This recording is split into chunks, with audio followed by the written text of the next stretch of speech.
कहा रे मजनू को खिलाया जाए तो लैला जरूर खाएगी। जब तक मजनू नहीं खाएगा तब तक लैला पानी नहीं पिएगी। अब मजनू को ढूंढेगा, पता ही नहीं।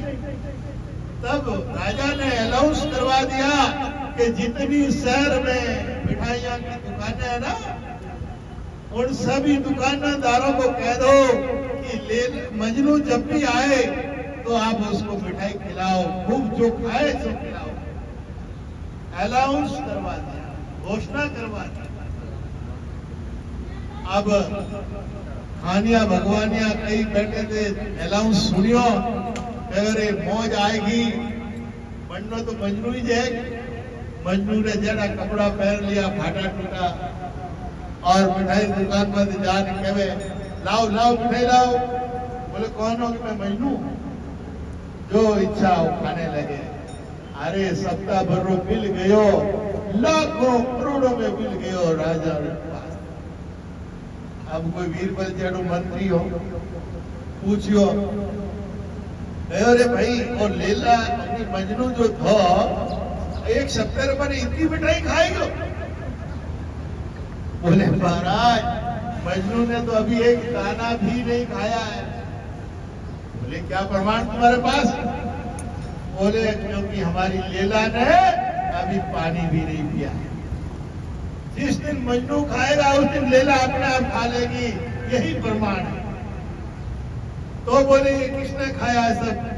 बोले ये नकली मजनू बने सबने खाया, नकलियों ने खाया है, असली ने नहीं खाया। तो बोले अब कैसे करें? तो बोले एक मेरे कहने से घोषणा करवा दो बाबा। बोले क्या? बोले अब जो मजनू मिठाई खाने के लिए आए वो दुकानदार पहले उससे ये कहे कि मिठाई बाद में खाना, पहले मजनू ने तुम्हारा कलेजा मंगवाया। क्या? बोले लैला ने तुम्हारा कलेजा मंगवाया है, इसीलिए फिर मिठाई खाओ आराम से। अब 1 घंटे रे मैंने सारे मजनू समाप्त। अब उन मिठाई रे चक्कर में कलेजों पर देखो। अब सारे मजनू समाप्त हो गए और अंत में जब पता किया गया, ढूंढाया तो एक कहीं फुटपाथ पर मजनू एक पेड़ के नीचे गुमसुम बैठा है। हमारे सेठ जी आए, सुरेश गावड़े जी का यथायुग सम्मान। तो सजनों जब उस फुटपाथ पर देखा मजनू को और मजनू को उठाकर जब महल में ले गए, तब लैला ने भी पानी और अंजल ग्रहण किया। सजनों तो कहने का मन है कि प्रेम जो है, प्रेम गति अतिसागरी जामे तो न समाय, इस मन से पूछो उस मन की बात। प्रेम गली अतिसागरी तामे तो न समाय, इस मन से पूछो उस मन। उसको ये पूछना नहीं पड़ता है, कोई परमिशन नहीं लेना पड़ता है प्रेम में, क्योंकि प्रेम में शरीर 2 हो सकते हैं, मन एक होता है, उसको प्रेम कहते हैं सजनों। तो वही गोपियों को प्रेम था सजनों, वही कृष्ण में गोपियां थी। उन्हीं ने कहा था कि कृष्ण और राधा में कोई अंतर नहीं है, जो राधा है वही कृष्ण है और कृष्ण है वही राधा है। क्यों? क्योंकि वो प्रेम है। तो प्रेम के अंदर मीरा ने कहा, जे मैं ऐसा जानती प्रीत क्यों दुख हो, तो नगर टिंडोरा पिटवावती प्रीत न करियो।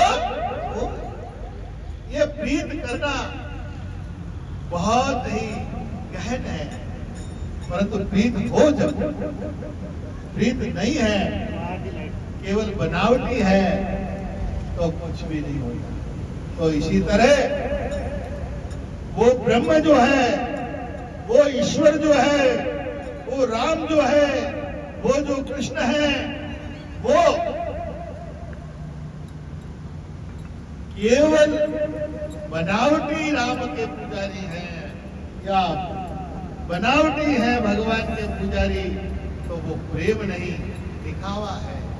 जहां प्रेम होता है वहां एडवर्टाइजमेंट नहीं करना पड़ता है। जहां प्रेम होता है वहां पर चाह नहीं होती। प्रेम होता है वहां चाह नहीं होती है, चाह नहीं होती है, वही भगवान होता है। हमारे स्वामी जी कहा करते थे, राम सुखदास जी महाराज, कि जहां पर है वहां पर कोई उपलब्धि नहीं है।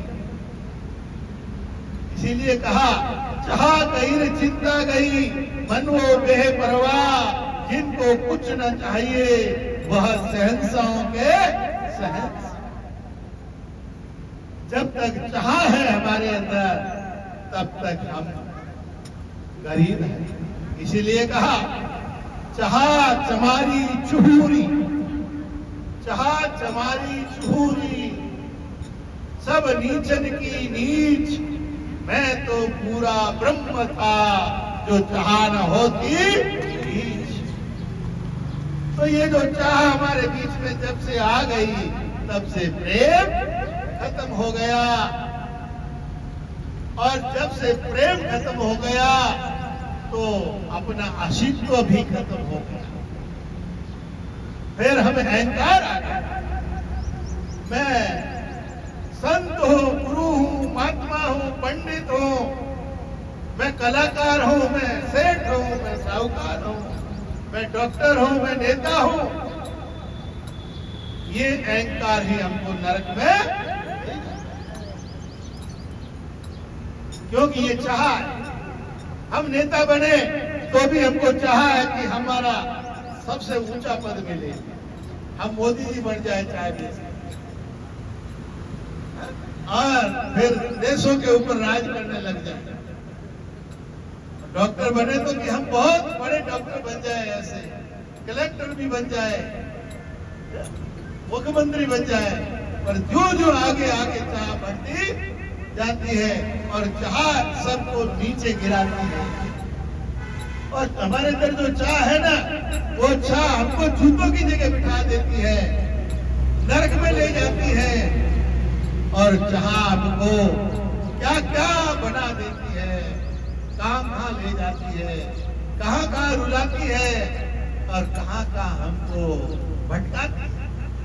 इसीलिए कहा, चाह चमारी चुहूरी, सब नीचन की नीच, मैं तो पूरा ब्रह्म था, जो चाह न होती बीच। तो इसमें चाह कौन सी? आप पीते वो चाह नहीं, ठीक है तो वो भी सत्य, क्योंकि कहते नहीं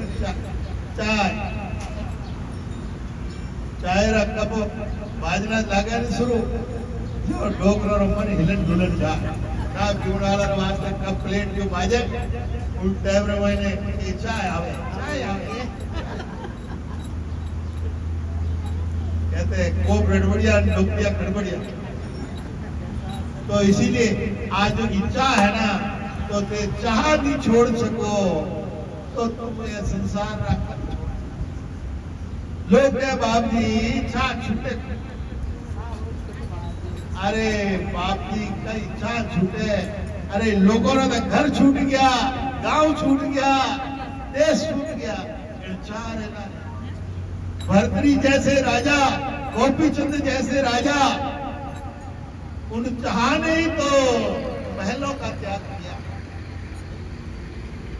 बताओ, कहते भजन तो घर में ही होता है, आराम से घर में भी कर सकते हैं। तो गोपीचंद भर्तरी जैसे राजाओं के घर में क्या जगह नहीं थी? गोपीचंद के घर में बैठने की जगह नहीं थी क्या?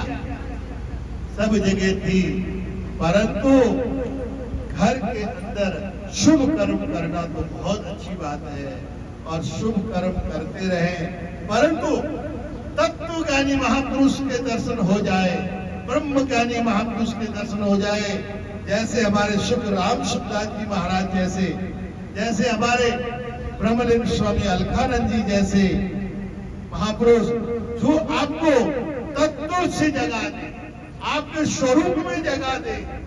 स्वामी जी की एक पुस्तक थी, आपको गौड़ी जी ध्यान होगा, जो उस पुस्तक का नाम अभी भी उसकी सुबह राम प्रसाद जी महाराज जो प्रार्थना के अंदर उसका उद्बोधन देते हैं, जिसको कहते हैं शुभ साधन।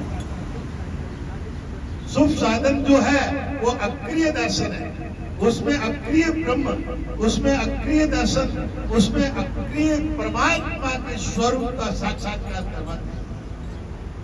मुझे भी पता नहीं था, परंतु राम प्रसाद जी महाराज के साथ मेरा चतुर्मास था सत्संग भवन में। उस समय जब सुबह प्रार्थना होती थी, उस प्रार्थना के अंदर जब वो शुद्ध साधन सुनाया करते थे स्वामी जी का, तब मुझे भी पता चला कि वास्तविकता में जो अलखानंद अखिलेश जी महाराज ने जो घोषणा की थी, वही घोषणा राम सुखदास जी महाराज ने भी उन्हीं शब्दों में की।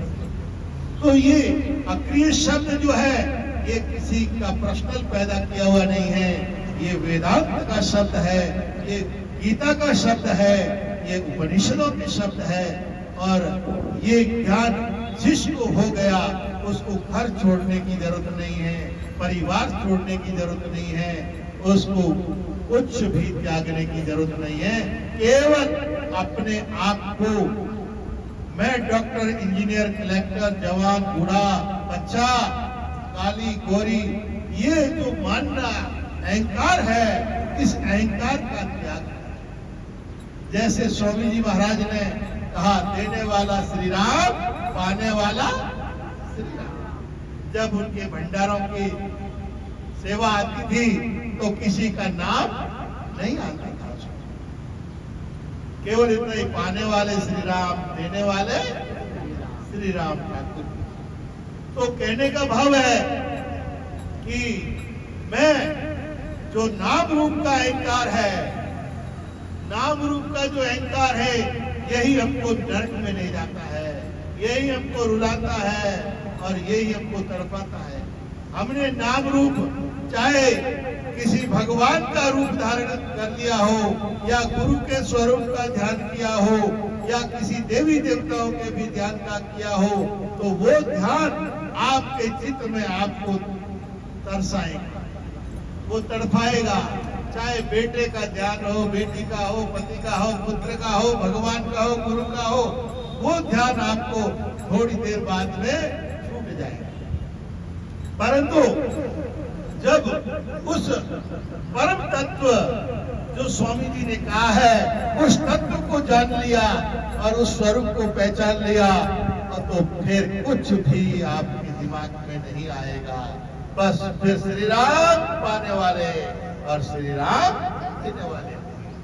इसीलिए महापुरुष कहते हैं कि अपने स्वरूप को जानो। जब अपने आप को जान लोगे तो किसको दोगे और किससे लोगे।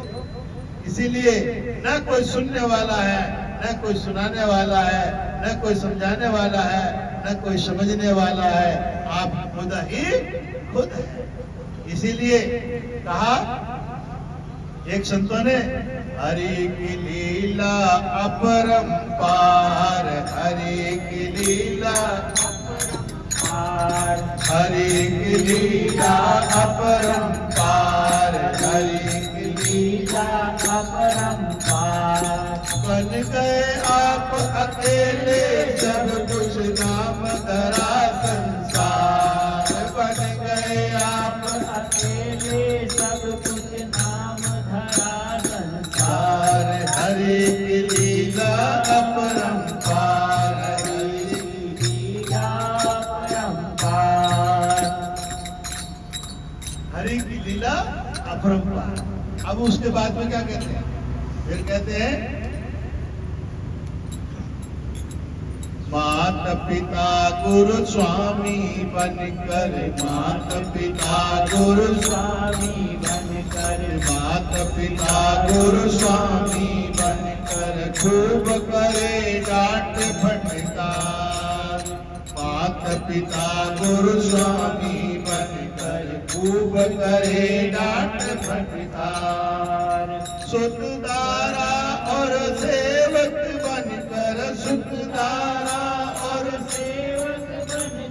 खूब करे सत्कार, हरि की लीला अपरंपार, हरि की लीला अपरंपार। कभी रोग का रूप बनाकर बनते आप बुखार, कभी रोग का रूप बनाकर बनते आप बुखार।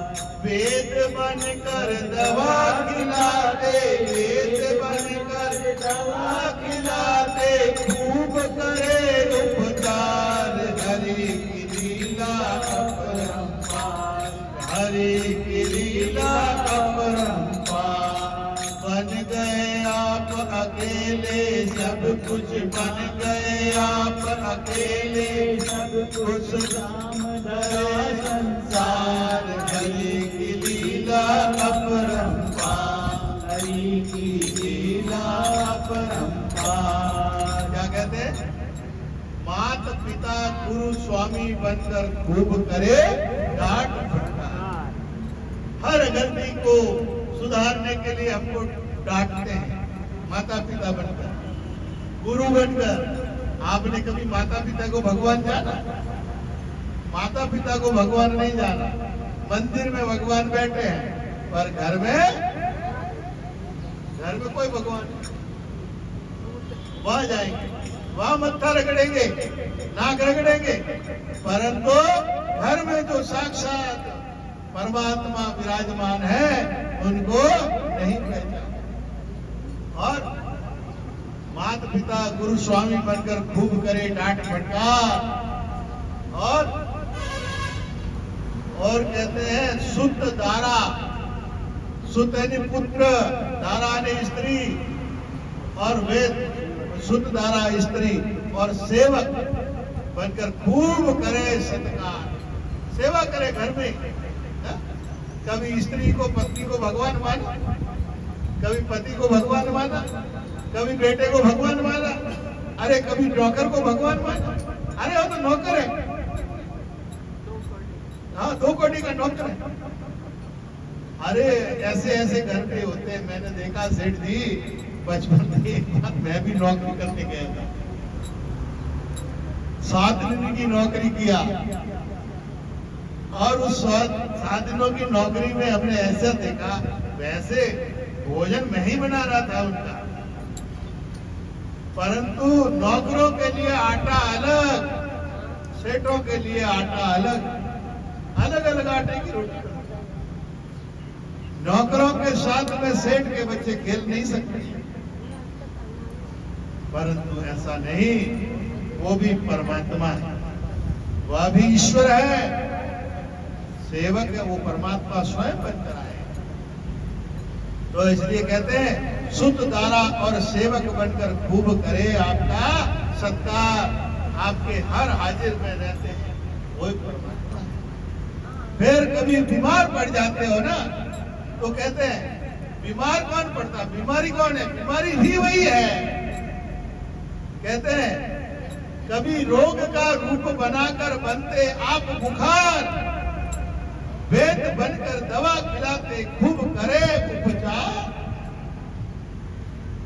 दवा वेद बनकर आ जाते, अरे आप ये दवाई नहीं, ये ले, जैसे हमारे नारायण जी, जब भी हमारे यहाँ कोई बीमार होता है गौशाला में, तो तुरंत नारायण जी के पास मैसेज जाते, तुरंत खड़े हो जाते, क्योंकि नारायण है, नारायण।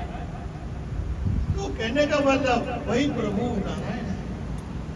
हमारे गौ माता के लिए भी जब भी थोड़ा सा कोई कुछ होता है, तो हमारे पारस जी है, या पड़ोस में बोरनाडा में ड्यूटी है, पारस जी को जो पहुंच जाता है तुरंत भाग के आते हैं और गौ माता का ट्रीटमेंट किया। तो हम उनको भी परमात्मा ही मानते हैं, क्योंकि वो दूसरा इंसान नहीं आ सकता। इंसान में कोई ताकत नहीं है जो किसी का कुछ कर सकता है, और करना कराना तो उसी प्रभु का ही काम है, किसी के हाथ में नहीं है। तरवर का पत्ता भी नहीं हिल सकता प्रभु की इच्छा के बिना। इसीलिए कोई कहता है कि मैं ये करता हूं, वो करता हूं, ये कर्ता का अहंकार तुम्हें ले डूबेगा, तुम्हें रोनो नरक में डालेगा, क्योंकि तू कुछ भी नहीं है।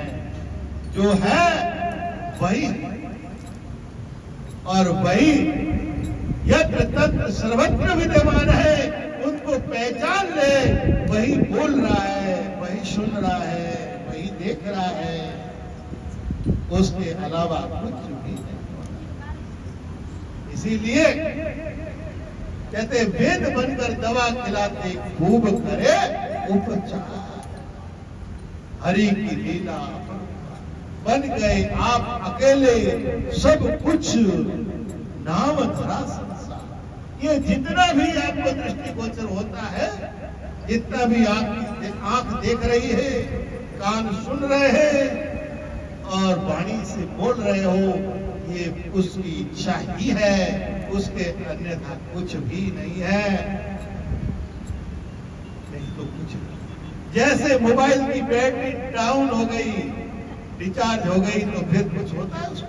आपका नेटवर्क भी खूब है, पैसा भरा हुआ है, उसमें आपका मोबाइल 10,000 वाला नहीं, 10 लाख वाला भी है, तो क्या काम करेगा? ऐसे ही ये जो वाणी है ना, ये जो शब्द है ना, ये हमारे नहीं, आपके नहीं है, ये उसी के शब्द है। इस वाणी के लिए लोग तरसते हैं। एक शब्द ऊ नहीं बोल सकता है उसकी इच्छा बिना। वाणी जिनकी छिन गई है उनको पूछो, जिनकी आवाज बंद हो गई है उनको पूछो, जिनके पैर चलने बंद हो गए उनको पूछो। कहते मैं चलता हूं, मैं भागता हूं, मैं दौड़ता हूं, अब दौड़ ले। अरे जिनकी आंखें चली गई उनको पूछो, क्या देखता है? अरे मैं कुछ भी नहीं देखता, देखता वही है। जिनके कानों की आवाज सुनने चला गया उनको पूछो, कितनी मशीनें लगा लो, सुने? उसकी इच्छा के बिना न सुन सकते हो, न बोल सकते हो, न देख सकते हो, न चल सकते हो, न कमा सकते हो, न खर्च कर सकते हो, न कुछ खरीद सकते हो। केवल केवल मेरे प्रभु की इच्छा से ही सब कुछ हो रहा है, अन्यथा कुछ भी नहीं हो रहा है। बस ऐसे मेरे परम कृपालु, मेरे परम प्रभु, परम मेरे दयालु को अपने आप पहचान लो मेरे नाथ, तब तो आपका इस मनुष्य जीवन आना सफल है, अन्यथा कुछ भी नहीं है। जब हम गधे घोड़े ऊंट बैल बकरी बन जाएंगे रे, उस समय हमें कोई आदेश उपदेश नहीं देगा। वह गले में रस्सी डाल के सीधा बांध देगा, चारा दे देगा, पानी दे देगा, परंतु उसकी इच्छा क्या होगी वो कोई नहीं समझेगा। हम अपने कोई भी पशु, घोड़ा गधा बकरी बांध लें, उनके मन की नहीं कर सकते। हाँ, हमारे मन में लगा कि मेरी बकरी को ये चीज अच्छी लगती है तो आप खिलाते, पर गौ माता को हम पशु नहीं कह सकते। गौ माता पशु नहीं है। गौ माता एक वो प्राणी है जिनके द्वारा हमारा पंचभौतिक शरीर हमने धारण किया ना, जो जननी है, ठीक वही जननी है। जो हमारे माता के गर्भ में रहकर हमने जो पोषण किया हमारा, वैसा ही पोषण हमारा गौ माता के दूध से होता है, दही से होता है, मक्खन से होता है, घी से होता है। हमारे विश्व हिंदू परिषद के शैलेंद्र सिंह जी पधारे और सोनी जी आई। तो सज्जनों,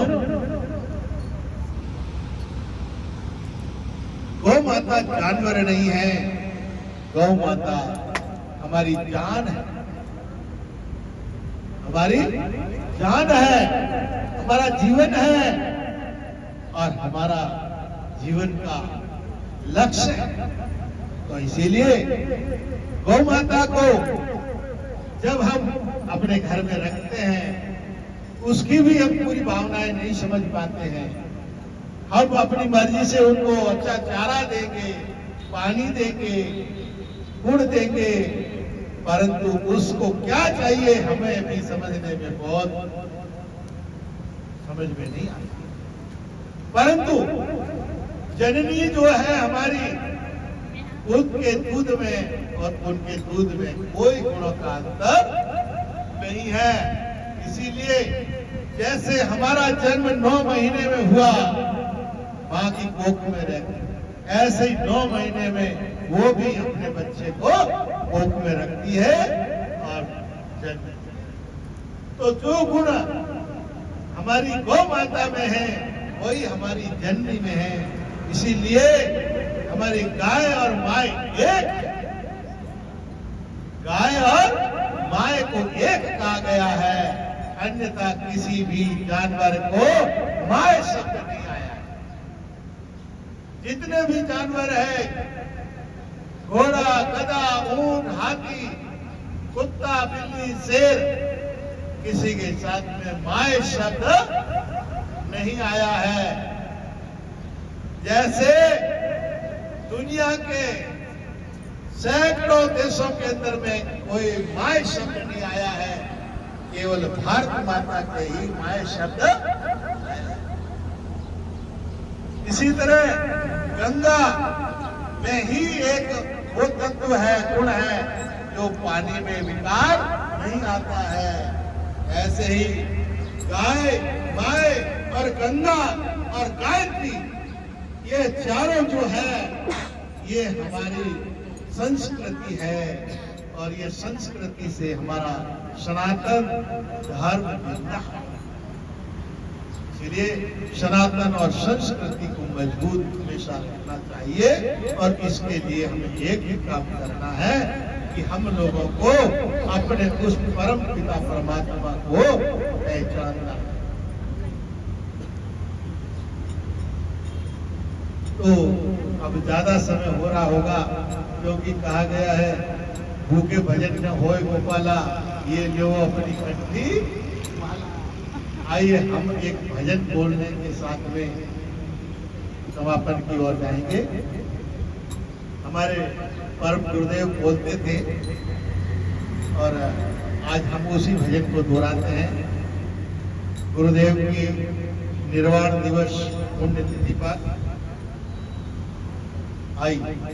हम सत्य सत्य बतलाते हैं, हम सत्य सत्य बतलाते हैं। मानो न मानो तुम जानो, मानो न मानो तुम जानो। निज अनुभव तुम्हें सुनाते हैं, निज अनुभव तुम्हें सुनाते हैं। मानो न मानो तुम जानो, मानो न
उनके वचनों की जो खिलियां उड़ाते और अपने अहंकार में बने रहते हैं, उनके लिए क्या कहते हैं?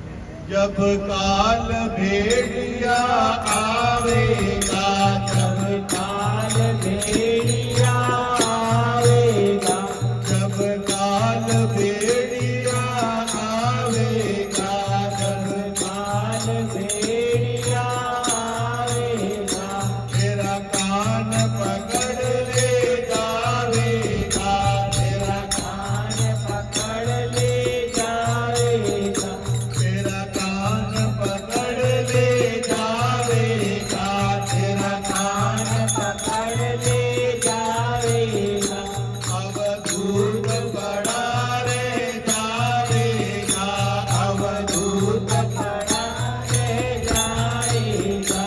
मानो न मानो तुम जानो, मानो ना मानो तुम जानो, हम सत्य सत्य बतलाते हैं, हम सत्य सत्य बतलाते हैं। मानो न मानो तुम जानो, मानो ना मानो तुम जानो, निज अनुभव तुम्हें सुनाते हैं, निज अनुभव तुम्हें सुनाते हैं। मानो न मानो तुम जानो, मानो ना मानो तुम जानो, हम सत्य सत्य बतलाते हैं, हम सत्य सत्य